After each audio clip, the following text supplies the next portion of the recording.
Jackie Brewster, thanks for being on the podcast. Thanks for having me. It's like old friends forever. I know. Who knows where this is going to go? It could go off the rails. I'm going to try not to get emotional on this podcast, but I'm not going to promise you anything. Okay. I welcome tears. That's what I say to my clients. I welcome your tears. All right. I don't know I'll actually shed tears, but I have deep feelings around you and your husband, Stephen Brewster. Can we mention him by name? Yeah, you can. Mm-hmm. And so this podcast is kind of a two-parter. Okay. First part I want to talk about is how to walk alongside friends and family when they're in rehab and treatment. Mm-hmm. And then it also just so happens that you're an expert coach guide in the Enneagram, which I think is also very helpful for people that are on this journey. Mm-hmm. And so those two things may not necessarily go hand in hand, but it'll be a two-parter. Okay. The reason why I'm emotional is because when I went to Valiant, you and your husband were just absolutely, can't even think of the word, vital in walking alongside my wife. It was the most traumatic and devastating season of our life. Mm-hmm. She felt like she didn't have many places to go and turn. I'm off in Denver trying to just get my head screwed back on straight. I just remember Stephen, every time he would text me, I call him Brewster. I don't want to call him Stephen right now, but every time Brewster would text me, it was always just, you got to stay. You got to stay. Mm-hmm. And I'm like, what is he talking? Like, I didn't realize back home, everyone saw me as such a flight risk. Mm-hmm. Mm-hmm. And it was almost pissing me off. I was like, dude, I'm here. What do you mean? Like, he's like, just stay, do the work. Mm-hmm. Well, I'm like, well, how's Jamie? How's whatever? Mm-hmm. He wouldn't give me any information. Mm-hmm. Dude, just stay. They're fine. Yeah. We're looking after her. You guys walked with Jamie so closely during that season of her absolute, like, it was just brokenness. Mm-hmm. It was, she would describe it as just, she felt like she was dying. Mm-hmm. Mm-hmm. So thank you. You're welcome. I've said this before, but I'll never be able to thank you guys enough. You guys are lifelong friends. You've hired me. You've believed in me. I mean, it's like at this point, you've checked every box. You've hired me more than once. You did just fire me before Christmas, though, which I thought was, wow. I did. You said that you knew 6 months ago, and I just held on, and I was like, well. Oh, no, it was great. No, we started a business, and you hired us. Mm-hmm. I mean, you guys have just bent over backwards for us in our life. So enough gushing on you, but it really means so much to Jamie and I, your friendship and our relationship with you guys. Can you take me back? What was that like for you? Oh my goodness. How did you find out? You found out Drew's not well. Jamie called me. Okay. I don't even know that we've ever talked about this. We haven't. So I might cry too. I welcome your tears. I will cry on this. I will. We were in Florida. I was on vacation, and she called and she said, "Can I talk to you for a minute?" And she's so sweet-spirited and quiet. And I was like, "Yeah, hold on." So I went outside of the condo, and I just said, "What's going on?" And she began to tell me kind of where things were at. And it was at the very, very beginning of finding out kind of the mess that had happened. Mm-hmm. Can I call it like that? Sure. I don't want to add everything. Being That's polite. you guys' story. Well, it's your story. And so she just said, "Hey, this is where he is. This is where I'm at." And at that point, I asked the question, "Do you want to reconcile?" Because we have walked with a lot of people through really, really difficult seasons, and not everybody wants to reconcile, you know? And she said, no. And so this was before I went to Valiant. This was early on. This was before you went to Valiant. Okay. This is right after you got home from that trip. Yeah. And she's like, nope. Oh, this is before Valiant. Yeah.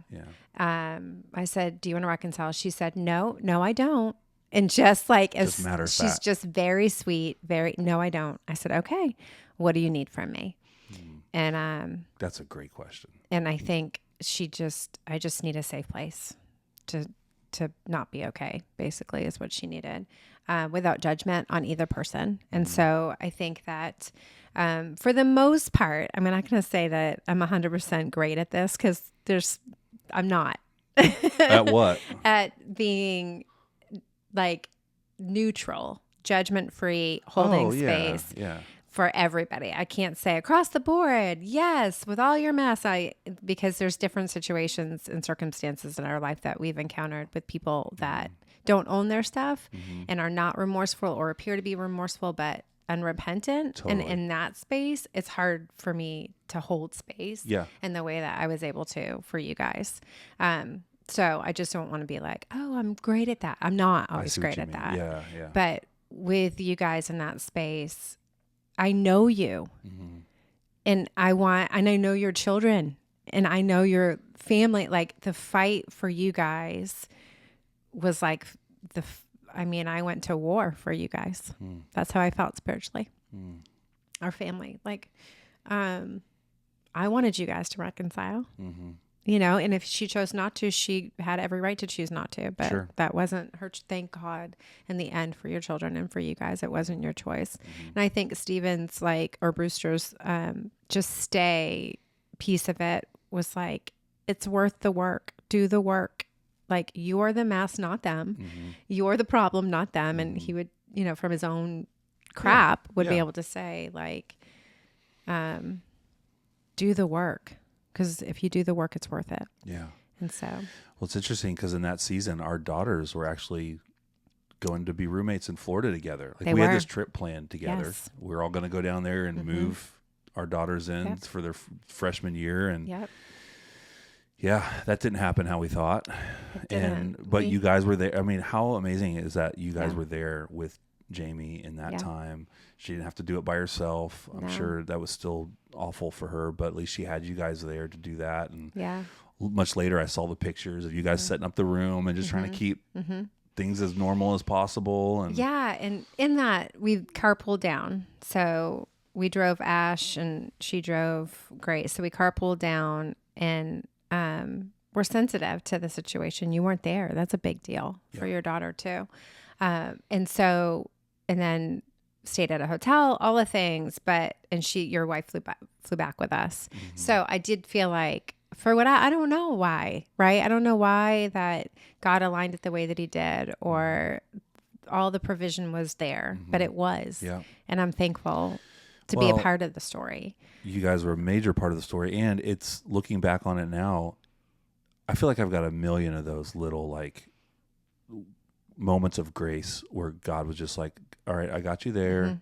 I'll cover you here. I got you there. Like, it's unbelievable. Like it's really overwhelming how many ways he went before us and just had what we needed when we needed it. You guys were a big part of that. Sorry, I lost my. I was about to say something about that. You guys being down there in Florida. Oh, I was going to say I was at Valiant, and that was a big reason why I wasn't going to go. Right. I literally told the people that were doing my intervention, I'm not going to go because I have to move Grace in. And Grace had already written, I think, a text that said, he's probably going to say this. If he does, read him this text. And they read me the text in the intervention. That was like her saying, you need to go. I'm like, wow. I literally took every excuse or reason I had in my mind. Yes. You did not want to go. You did not want, and you know me better than most, only because, yes, we've been friends, but also we're wired very similar. Yes. So both 7s on the Enneagram. Yes. We'll talk about that at some point. Yeah. Now we have our differences. Yeah. But there's also a thing where I feel like you relate and see things in me quicker than most because you're like, yeah, I get that. Yeah. So the idea of going away for 90 days. You might as well say 90 years. Well, I felt like a prison sentence. What am I missing out on? Yes. I feel trapped. I can't get out of this. I don't want to do the work. Oh my gosh. Like part of our personality type, I know we'll get into that in a little bit, but part of our personality type wants to avoid the lower emotions, like sadness and despair and longing or any pain we've caused anybody else. Right. Let's just numb the crap out of that. Let's just pretend it didn't happen or spin it to the positive. Like, look what happened out of this. Like we're really good at that. Yeah. And so the thought of being disconnected, and then I think there's another component to it too, is that safety security piece, because that would be our triad. We're in the safety security piece that everything is getting ripped from you. You're not in control of anything anymore. Control. Yeah. Oof. And so took my phone, I couldn't control the narrative. Yeah. I couldn't control, I didn't know what was happening back home. I mean, you talk about being disconnected. Yeah. Like I had no access to the outside world on purpose. I mean, because I would use any that I could, right? Yep. So I had to like detox. Yep. But man, I was like a little kid, caged animal, little kid. Oh, you must have fit. acted out. Yeah, you must have. You think about everything being stripped from you. All your defenses are going to go up. All your fight or flight, everything. Like, I don't know that I'm safe. I don't know what they're going to do. It's all unpredictable. I don't know the treatment. I don't know because you've never done it before. So you don't know what it looks like. I didn't even know I was an addict when I went. No, I'm sure you didn't. I don't even, what did you think? What did you think when you went? I thought that I had just, I don't know really. I thought I'd just neglected my emotional and spiritual well-being and made some bad choice. I mean, I didn't have language though for any of it. So I wasn't like, hey, I'm an addict and I need to go to rehab. So when they did an intervention and they recommended rehab and I was like, what? For what? Right. Like, isn't that for like drug addicts and alcoholics? Turns out I probably was an alcoholic too, but won't go there. But I had no point of reference for that. I didn't know until I went to rehab that I had dealt with anxiety. I didn't realize the anxiety piece for me either until my 40s. Really? Yeah. Even now, I'm like, oh, this is anxiety. Yes. That's what this is. Yes. But no, because that busyness, like go, do, all the things, experiences, distraction. Yep. I'm a leader. I'm future focused. I'm a visionary. All this was like, no, dude. I mean, yes, but also you have an anxiety. You don't know how to be present. Right. Oh my gosh. Right. Being present. Yeah. I had no context for any of that. Yeah. And I get there and I take all the assessments. They're like, yeah, you're off the charts. Here's some medicine. Here's some therapy. Get yourself under. Yeah. Like, it's wild. What would you say to people that are listening? So a lot of people that listen to this podcast they're clients, but there's also a lot of family members, a lot of friends that listen, a lot of people thinking about treatment, whether it's at Valiant or somewhere else. From just a friend's standpoint, you mentioned the question, what do you need with me? Or something like that was a powerful question. But how else would you help people who have friends or loved ones that are going through something like this? How do you show up? How do you do what you guys did for us? I think the posture is neutral. Like that's the hope, is that the posture of your heart can be neutral towards the situation. Okay. You don't have to be the savior. You don't have to fix anybody.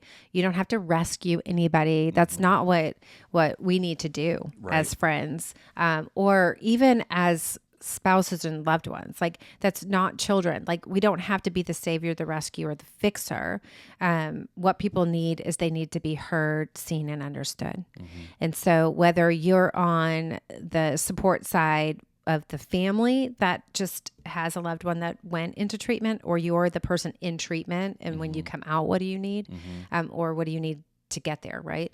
I think it's like seen, heard, and understood. That's what people need the most. And so eye contact, like when we're talking, like that your body language says, hey, I'm open and I'm here. So my phone's not in my hand, my computer's not up. I'm not distracted. I want to listen to what you're trying to say to me, but I'm not trying to fix you. I don't need to do that. And I don't need to do that for, I didn't need to do that for Jamie. I didn't need to fix her. I needed to hear what she was trying to say and help her process as much as she wanted me to. Kind of what's happening. I do, having the Enneagram in my kind of like tool, tool belt, like having that gives me insight into what's going on with people, which is really, really helpful in situations like this, because then I have an understanding around like the fears, what is really happening here and what happened. Because people are, I feel like when they get to this place, they're like, how did this happen? How did I not see it? Or, there's a lot of things that we dismiss too. If you're the spouse of somebody or partner of somebody that's going through this, like, how did I not see the signs? Yeah. There's a lot of things that a lot of shame comes up with that. And a lot of, Yeah. So it's just listening to hear and understand, but not listening to respond necessarily. That's good. And boundaries, you mentioned that. Was that anything you had to do specifically or set with us from I know it's time, but it's also emotions. You said not trying to fix. Right. Especially when you're close to somebody. Yeah. I could imagine it would be like, emotionally you could get drawn in. Yes. Yes. There were even what I do for a living, I hold a lot of people's Yeah. stuff. And so you've got to learn the balance of like what's mine to carry and what's mine to surrender. And so the posture of surrender, I feel like with the Lord for me in my relationship with God is it's like, I've got to lay this at your feet. I can't carry it. Like I can't fix it or change it. I need you to be in it with these people. And so I think that posture has helped me. So if you're a person of faith, that might be a posture that you'd want to explore as far as like, what does surrender look like to not carry everybody's stuff? I do think like for me, I did have to process like the heaviness and the weightiness of it because it affected me. It definitely affected me. And I don't want to go into addiction or I don't want to go into medicating to carry somebody else's stuff, if that makes sense. So at the end of the night, like processing through and carrying through, like if I'm going to reach for a drink at the end of that, that's probably not the best solution for me. So it was like walking, moving my body to try to get the emotions. Emotions need motion. So if you have got a lot of emotion, pent up emotion, emotions are energy. They need to be moved through your body. And so understanding that it's like, I just have to wiggle. I need to move. I need to go row, go punch a punching bag, go take a gym class, go yoga, stretch, anything. Right. But trying to think about like, I'm carrying a lot of somebody else's stuff. How do I move the emotion through me? Yeah. So I think that those were kind of some things I put in place in general in my life for carrying people's stuff. But on the boundary side, it should not, if it's not your personal stuff, okay, like it's not my spouse or child, it's my friend, it should not take a toll as if it is my spouse or child. Sure. So I need to figure the boundary out around that. Yeah. And so that looks different. If it's my spouse or child, I'm going to need a lot of help. Right. Well, you're the one at that point that needs the support. Yes. Yeah. Right. I need therapists. I need friends. I need a lot of help. So boundaries, I'm going to have a hard time knowing appropriate boundaries for people because I'm grabbing for anybody that will help hold me up in this. And so, and boundaries are not like, I can't give you any more of my time. That is not a kind boundary. You know, it's understanding your limitations and then can you resource your friend in a different way? Like, hey, you're starting to talk about stuff I just don't even know. Yeah. Let me get you in touch with the therapist, or there's this group that could be really beneficial for you. Yeah. We can resource people in some really great ways. Which you did. I think Jamie, and then eventually we both started going to some people that you guys had recommended for us to talk to. All right, so and I want to move into Enneagram stuff, but this is really helpful. So here's a potentially awkward question that we haven't talked about. Okay. What was it like when I came home? What was it like being friends with us post? So you're walking with us through this, right? You guys never made me feel judged, or I never felt weird around you guys. I mean, we do Thanksgiving together. I mean, that's the kind of friends we are. Like, I never once thought like, I wonder what Brewster and Jackie are going to think or feel. But what is that like for people who are like, okay, you're at the front end of all this, and there's pain, there's hurt, and some part of what I've had to realize too is the people adjacent to my story were hurt. Yeah, and there was pain there too, and I've been able to make amends with some people along the way. Of just being like, hey, I realized like that there was hurt there as well. But then, you know, someone like me goes away for 90 days. We come back and we're ready to like hit the ground running. We're feeling better. And not everyone is healed at the same pace that we have, or so here, you know, here's me bouncing back in like Tigger, ready to, you know, and that's not fully true, but I think I'm exaggerating to kind of get the point across, which is with a lot of my relationships, and really not you guys as much, I'm not just saying it, but with a lot of my relationships, people were not ready, and 2.5 years later still are not ready for, and maybe never. Yeah. I think that you came back right around Thanksgiving too. Like you came back right around the holidays. So it was like, we have a friend group that gets together on the holidays. So it was, and I think I wasn't even home. I think I was on a visit for Thanksgiving. I think I actually went back. Did you? Well, yeah. Cause I came home. No, you're right. Sorry. I think you had just gotten home. Just home. You're right. Like you had just gotten home. You guys had November just gotten sneakers or something. Like there was like something that was like, I don't know. There was something about it. I don't remember. No, you're right. Maybe you got tracksuits or something. There was something about it. Like, you know me and the material side of things. That would be my home from addiction. rehab. Here's your tracksuit. Here's your tracksuit. I remember you did. You bought something. There is something. That was like, I don't know. So I think, again, different. I'm not going to say full disclosure to you guys' story, but a lot of pieces, I think, to you guys' story because of how close we were to that story. And just the walking through. Because of that, there wasn't a lot of like, what happened? Are they good? Is it okay? Is it real? Is he really going to do the work? Did he do the work? I didn't have any of that. It was like, I saw the brokenness. I saw her willingness to fight for it, which wasn't there at the beginning, which we watched God do something miraculous in her, warm her up, and you guys. Thankfully, she changed her mind about that original answer. I mean, that was hard, but it was like really scary for her. You know, like, do I want to do this? And so I think because of watching it and being so close to it, I knew that your heart was for the change in your family. So it wasn't a question of, is he just doing this to just get out of rehab and figure this out? So I think that was different. I think that people that are further away from it don't have all the details. They don't need all the details. Nobody needs all the details of people's inner working. But I think that leads more questions on hurt, right? And you don't even know, especially our personality type, we don't even know how much we hurt people. Right. We don't even know. We're really self-consumed. Sure. So we don't know, especially in that full addiction. Right. It's all fair. about numbing you. What do you want? Impulsivity. You know, if you think about the id, the ego, the super ego, it is all functioning. It's all like, I want what I want. And so coming out of that, I saw your ego take reign of the id, which I love this visual.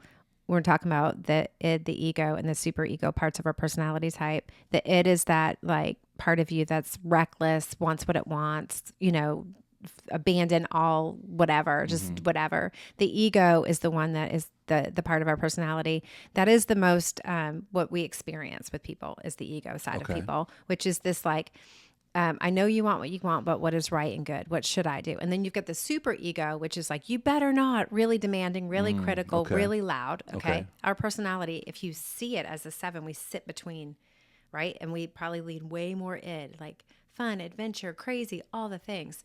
But the ego part of our personality, it like takes the reins. So think about the id as the horse and the ego as the driver. Okay. The ego takes the reins, pulls it back, and is like, I'm going to get you in line. I'm going to get you in order. Yeah. And so that's what I watched happen. The id was crazy part. You know, you're like off and running. Right. And then you're like, you came back to yourself and were like, hold up, wait a minute. What am I doing? This is crazy. Right.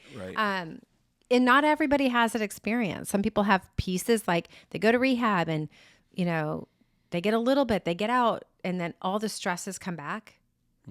There's a couple of things that change, I guess, when I'm saying that for you. One of the big stresses is no longer on the table anymore. You talking about like career-wise? Yeah. Yeah, that was a major one. Yeah. It's funny because I had therapists all the way back to when Jamie and I were first married 20 years ago telling me I should do something different. They would hear our stories like, yeah, I think you need to do something different. I like, that's how long, even then they were like, yeah, so that went away. Yeah. Which on one hand was a big relief. And then on the other hand was like, well, then what do I do? What do I do? Who am I without that? That's exactly right. Like in safety and security, this is what I know to do. And now I'm not doing that anymore. Yeah. So I think that when you came back into the picture, it was like, okay, he's doing his work. And I've been watching you do your work, you know, and I've been watching you guys, and I trust your wife. Yes. And so, she's done so much work, which is unbelievable. Like a lot of people don't do, you know, because they don't have to. I mean, I didn't feel like she owed it. I was like, you don't have to. I mean, but she chose to, and it's been a game changer for us. She uses her voice. She's an Enneagram 9. So peace, harmony. What do I need to do to just keep the peace? And we watched her rise above that and be like, forget the peace. Like, I need to speak my piece. That's right. What matters to me. I need to show up. And so we watched her do that. And as she did that, you respected it. And I think that that's kind of what we're seeing now is this partnership. Yes. Majorly. And so because of that, it's easy to love you guys well. You know what I mean? Like if it was like you came out and you were still doing what you used to do, or hiding and sneaking and all the things, I think it'd be like, this, I don't know about this one. Right. That makes total sense. Well, thank you for saying that. And it's so funny because it's like, it's such a journey and progression because, well, a couple of things. I thought about you coming over today, and I was like, one thing that's true for me is the further away I get from it, it's actually the more deeper I feel it.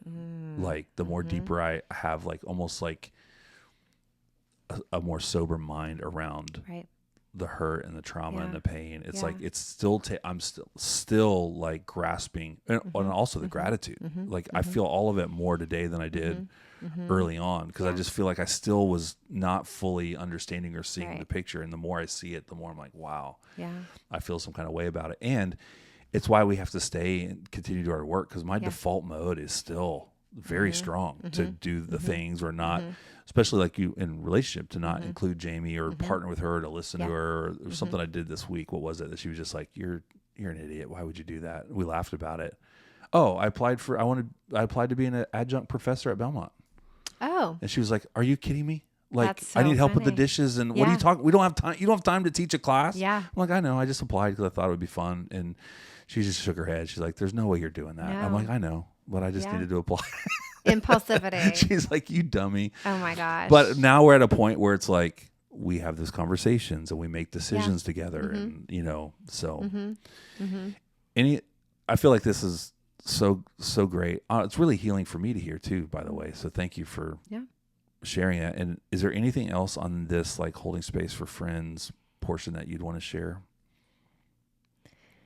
I mean, probably so many things on the holy space for friends. I think that you've got to separate yourself from their story. Okay.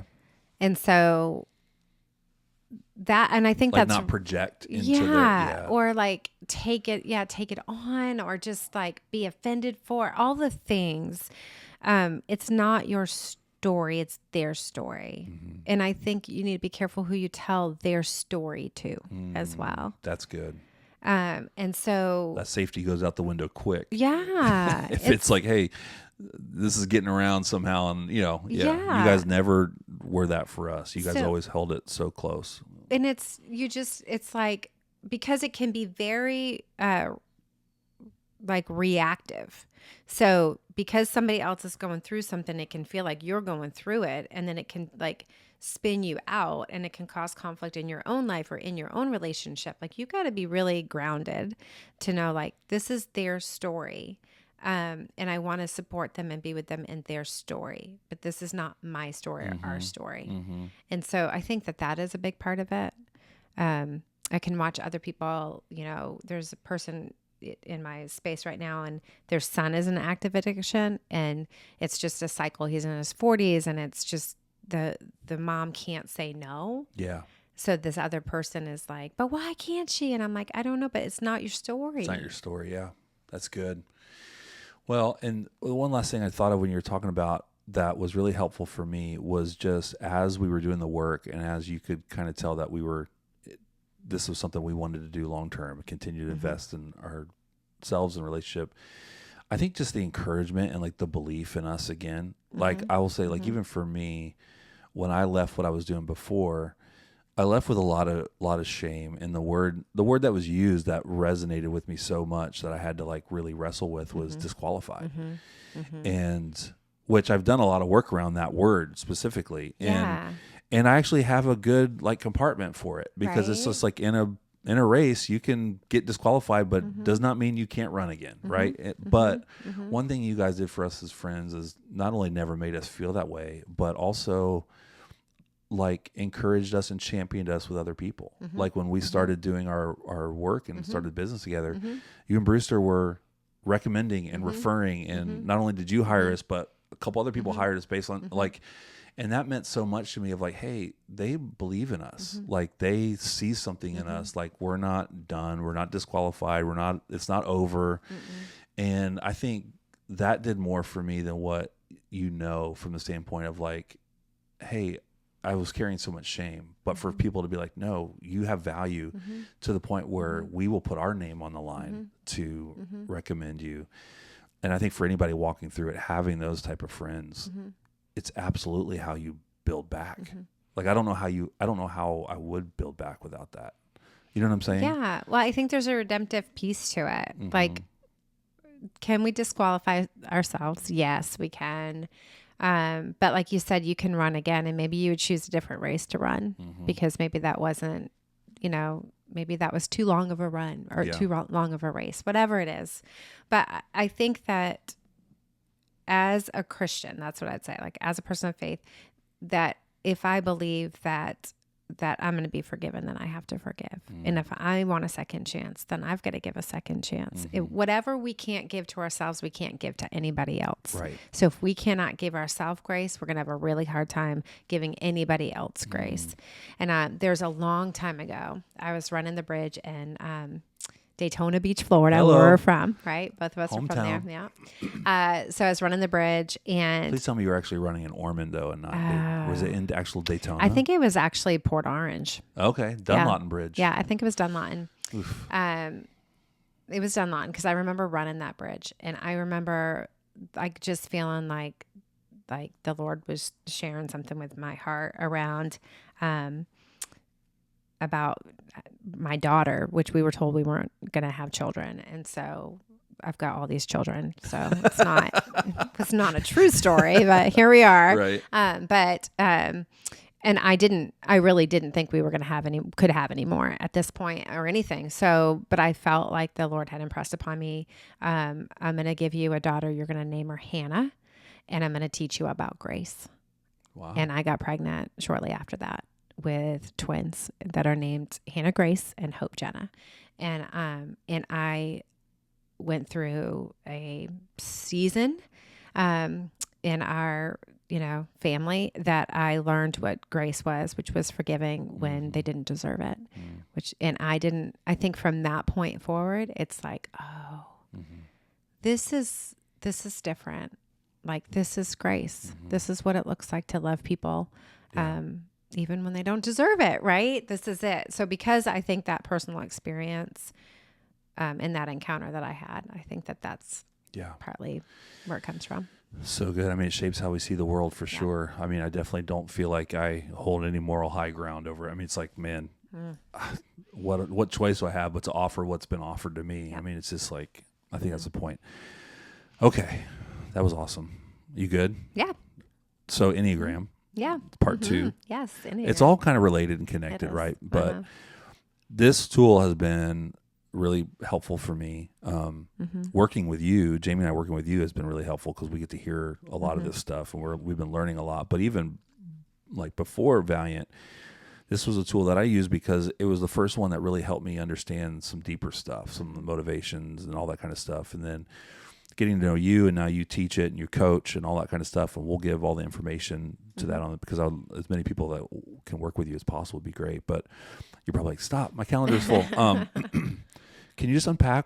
I know we could talk for hours and hours and hours about the Enneagram. It's a deep well, but for those that have never heard of it before, could you just give us like a high level overview? Yeah, the Enneagram is a personality typing system. It's different than other personality typing systems because we're not trying to put you in a box, but we're trying to show you the different patterns that you've kind of put yourself in a box.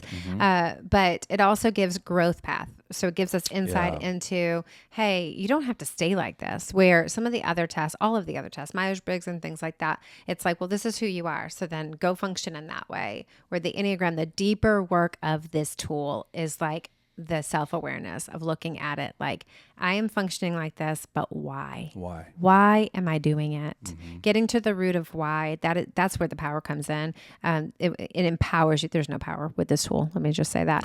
It's like, there's nothing weird about this tool, but it empowers us to make choices around surrendering things that don't serve us well anymore. Pursuing things that would be beneficial to who we are, to see the blind spots, like we didn't even know we were functioning from that or leading in that way.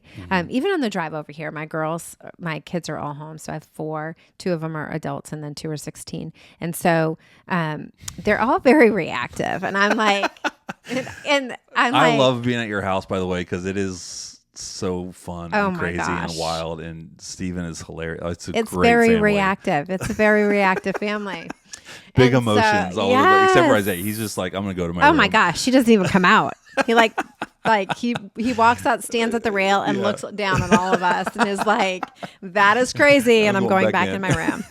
So that is what happens. I love it. I was thinking about this piece, like the mirroring piece around the reactivity. And I was like, man, they are all like, they kind of jump on each other. Mm-hmm. And I was like, if they mirror us, I must do this. And I had asked Steve Brewster the other day, I was like, do you think I'm da-da-da-da? And he's like, no, you're not. No. And I'm like, I think I am. Really? I think that when I look at it, I'm like, this feels, like reactive. Like I need to own my stuff in it. So I think that this tool gives us some insight into the blind spots. Yes. And so this is one of those blind spots for me where like, if they're mirroring me, then I must look like that. And I don't love that. Mm-hmm. So I need to fix me. I don't need to fix them. Right. I need to fix me. Right. This is that tool. Well, and you talked about where we go in growth and stress. Mm-hmm. When I first was introduced to the Enneagram, I feel like I connected more with that than my actual number. Yep. Like I definitely feel all of being a 7 and enthusiast, but I also was like, well, maybe I'm a 3 because I'm a high achiever and all of that or whatever. Mm-hmm. But it wasn't until I understood the growth and stress that I was like, oh my gosh, when I'm stressed, I definitely show up like this. And when I feel like I'm healthy, when I'm like alone and with a book and I'm quiet and my spirit and soul's quieted, I'm like, oh, I feel, I just feel healthier. Right. I feel like this is a more like present version of myself. Yes. And that was what kind of helped me know what number I am. So there's nine types. There's 9 personality types. And inside of that, there's subtypes. So there's 27 subtypes. It's deep and vast, like you said. And so the appropriate way to use this tool is through curiosity around yourself. So not looking at it to try to figure other people out, really looking at it as a tool to try to figure yourself out. Gotcha. And in it, it's not like, well, I'm an Enneagram 7, I'm an enthusiast, I am scattered and I'm all over the place and I'm a good time. That is true about both of us very much. Like it's a problem, right? We wore it as a badge of honor for a really long time, then realized, that's not the healthiest version of us, but that is the average version of us. And so the way you use this tool is that you begin to ask those questions around like, if I'm scattered, why am I scattered? What am I running from? Why can't I put my feet on the ground? What is going on around me? What am I trying to distract myself from? All of these things. And so with all the different personality types, there's like levels of health within it. There's the number you go to in stress, the number you go to in health and growth. There's the wings, the numbers to the right and to the left. They make a big difference on how you show up. Yeah. Then there's 3 subtypes within your Enneagram type. So it is a very vast and deep like look at human personality. You have to fall in love with the exploration of it, which is why some people check out on it because they just tell me what I am and I want it. But that's not what this is. This is meant to go deep with it and to kind of learn, and that's what you do. You coach people and helping them understand and, and seeing it on all the different ways it shows up in your life, like your personality type and the why. Like, so when you say this to me and I react like this is what the undercurrent, this is the motivation behind my actions.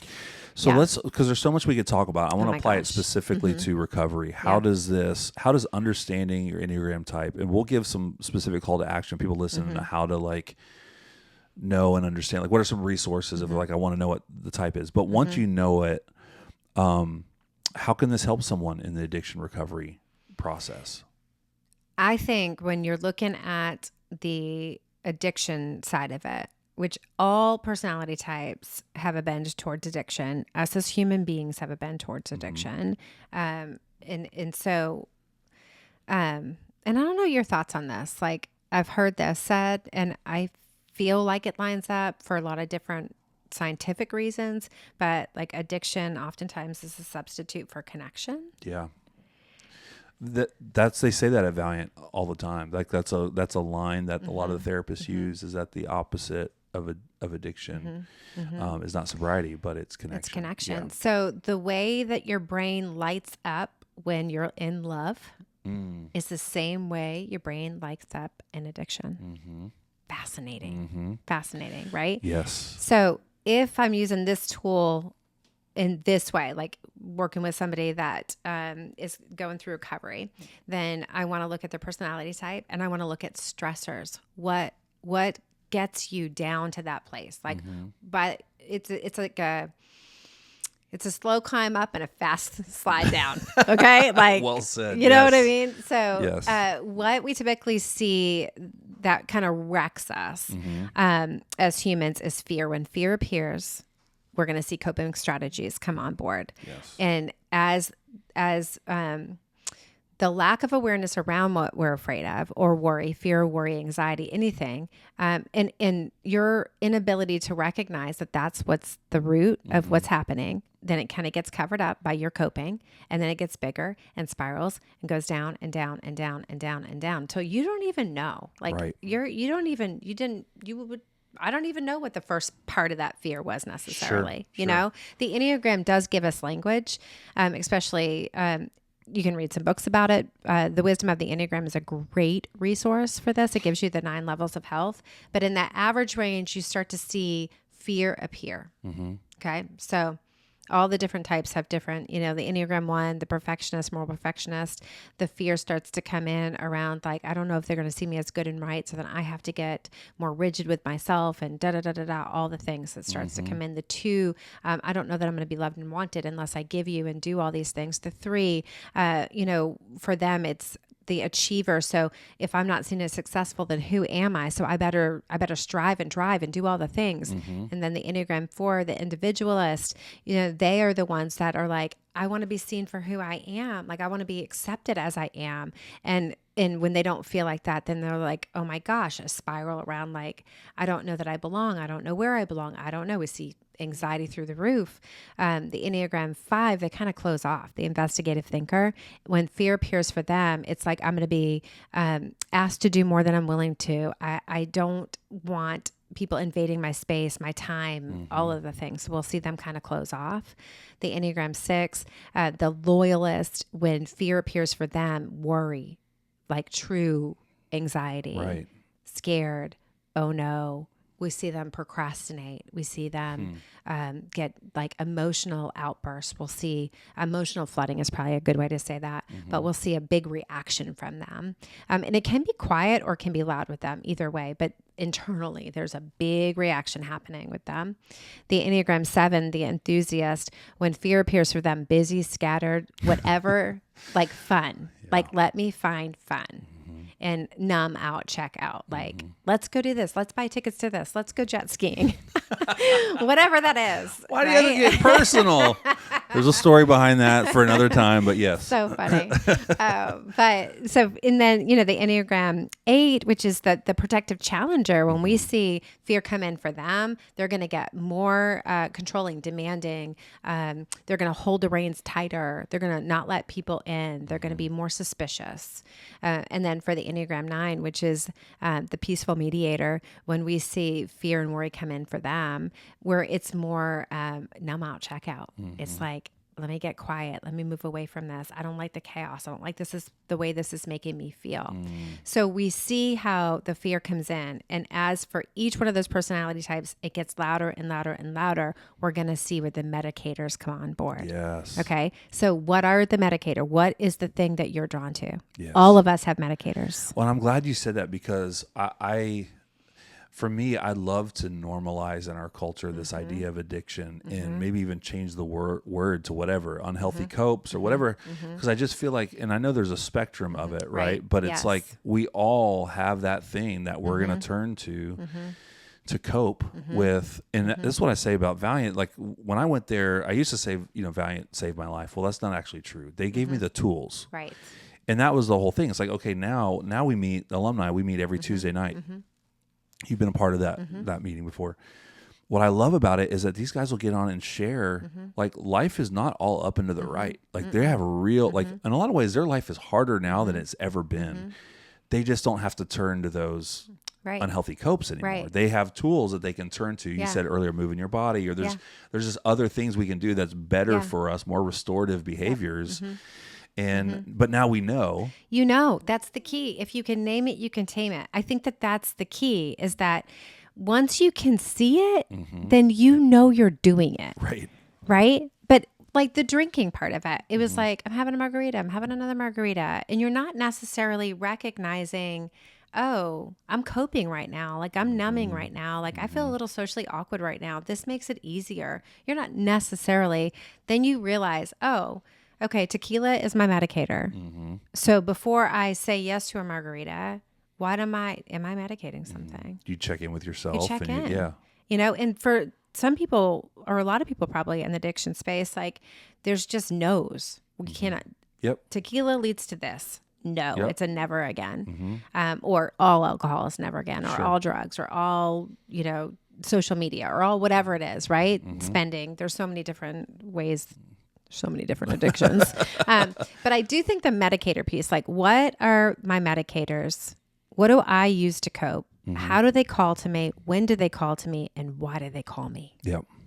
When you start to understand that, I think you can start to make sense of your own patterns.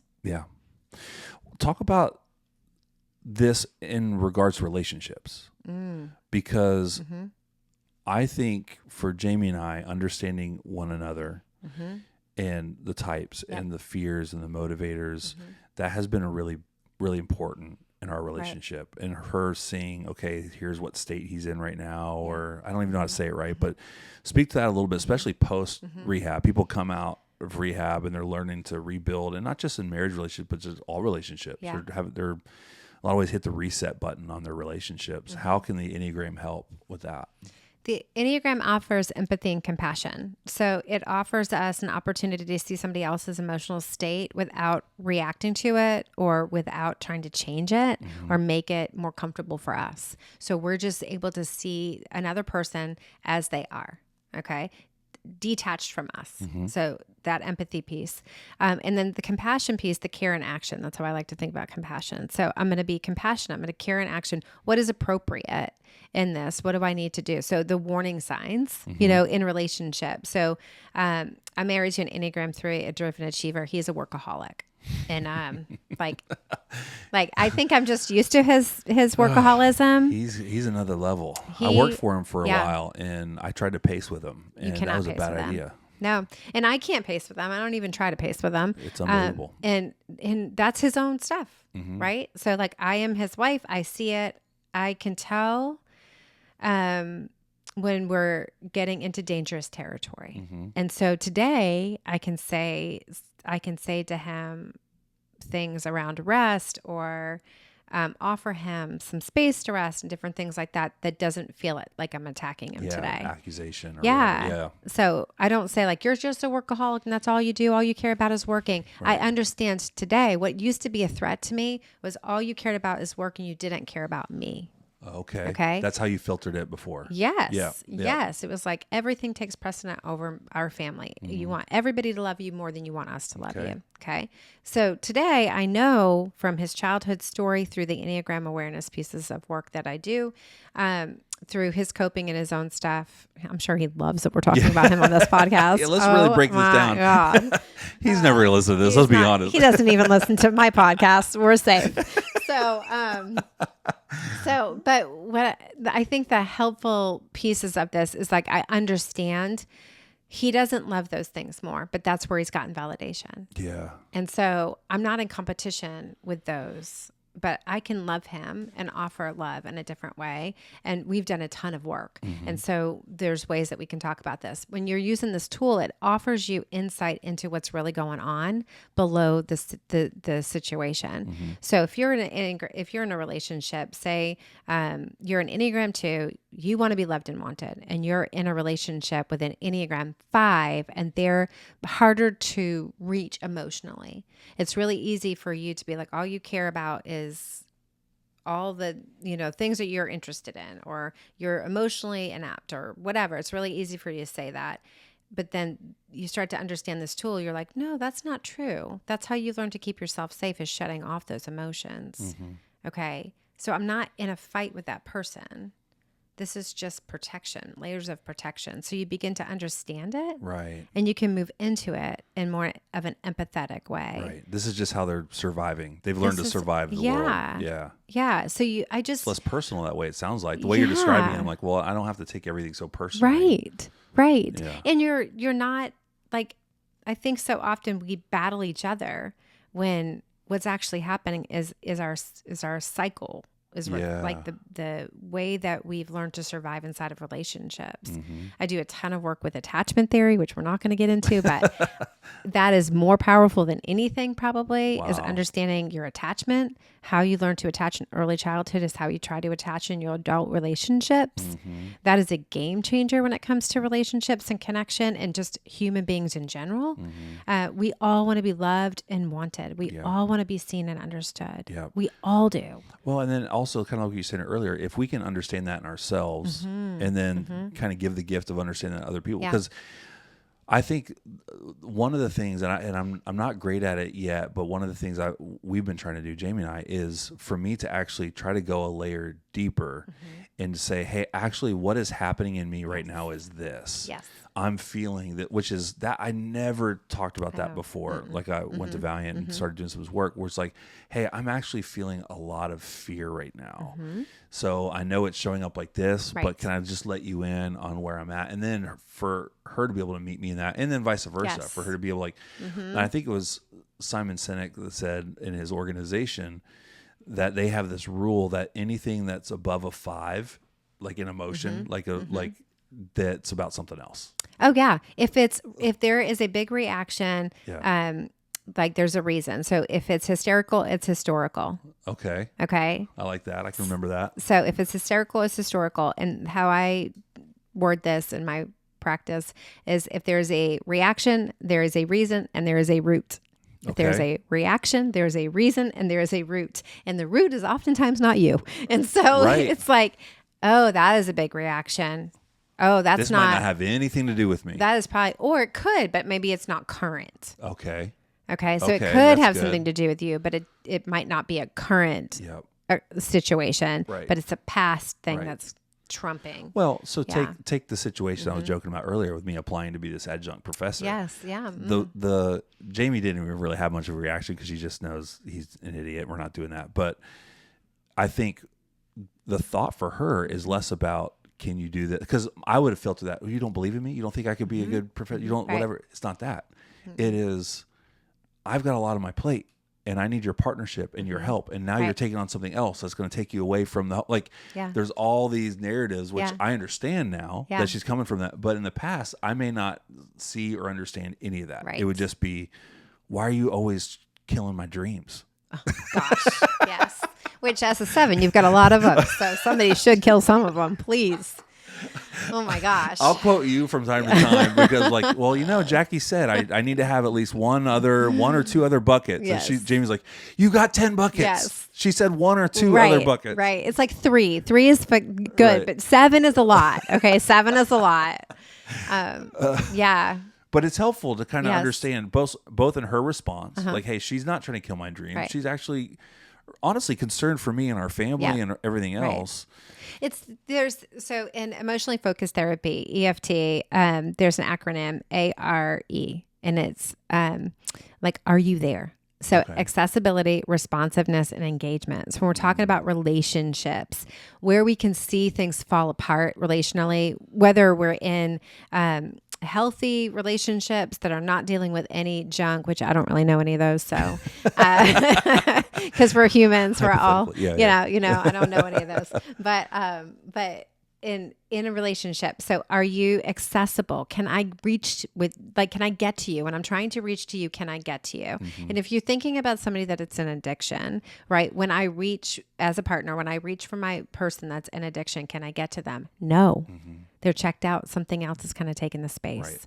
And so that's part of that. So part of working on the restorative piece of the relationship is accessibility. Mm-hmm. Like, don't put things in place that make it difficult for your partner or your friend. You put up a barrier there for connection. Yeah. Right. To be able to access you. So accessibility, responsiveness is attunement, which is understanding somebody else's emotional state. You're not trying to fix them or change them. You're attuning to them. What do they care about? What do they want? You're interested in them. Yeah. Not for what you're going to get out of it. Okay. Right. We're really good at like listening to figure out how do we get what we want. Right. But this is like listening to understand somebody else. Right. Okay. Or to argue our point. Right. That was one of the things that we were taught and trained on, especially coming home. There's going to be a lot of triggers and a lot of things, and you don't defend or you don't whatever. I mean, just powerful statements like, hey, it really makes sense to me why you would feel that way.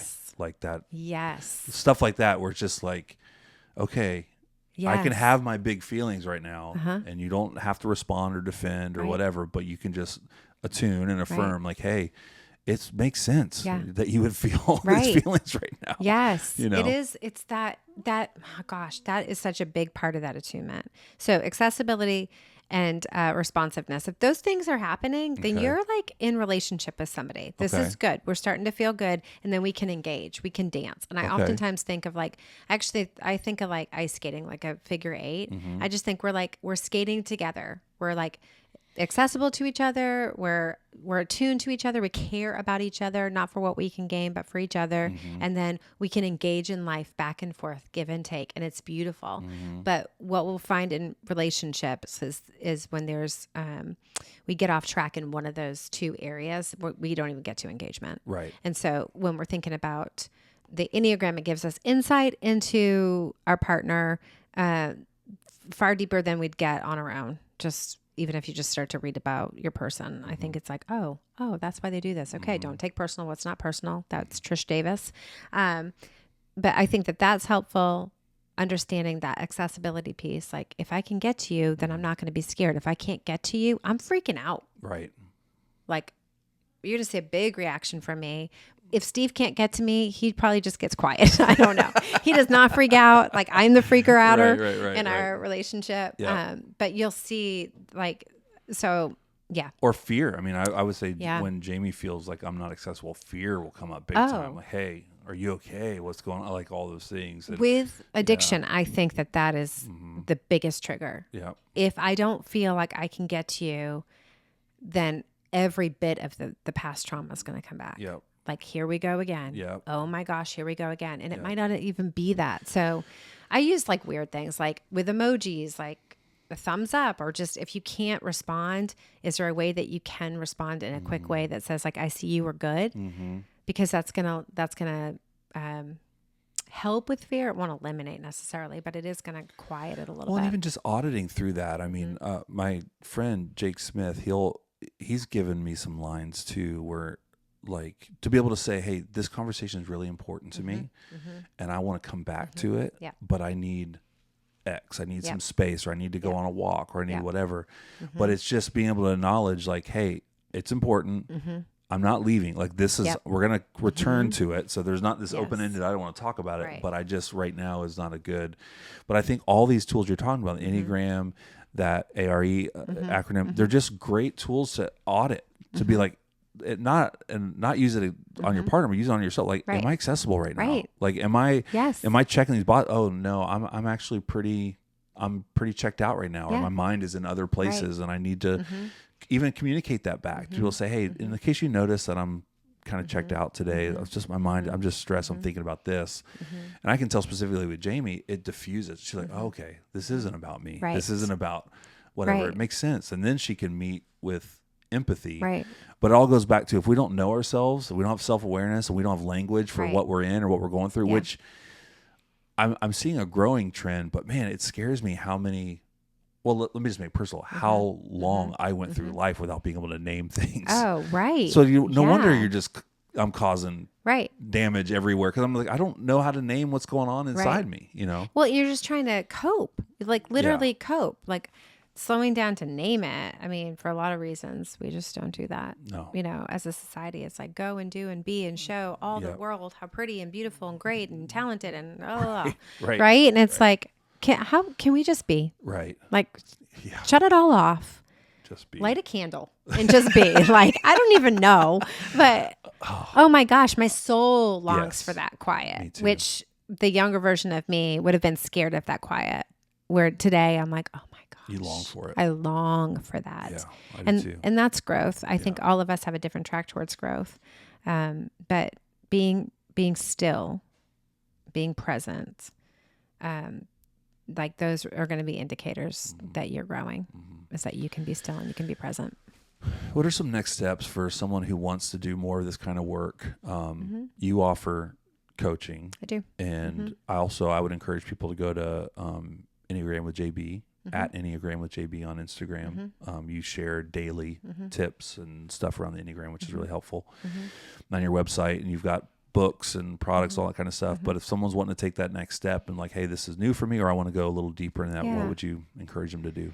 So you can have a call with me if you want to go deeper with me as far as a coach. So I'm a certified Enneagram coach that's trained in the Enneagram and on the experiential side, which is just means I just help people get into the story of their own life. And so different creative ways to help you be able to tap into that. Nothing weird, nothing crazy. Just I want to walk with people on the journey of healing. So if that is of interest to you, you can reach out to me on my website, enneagramwithjb.com. It's like, I think there's a work with me button, and you can send over a message and my assistant will help connect us.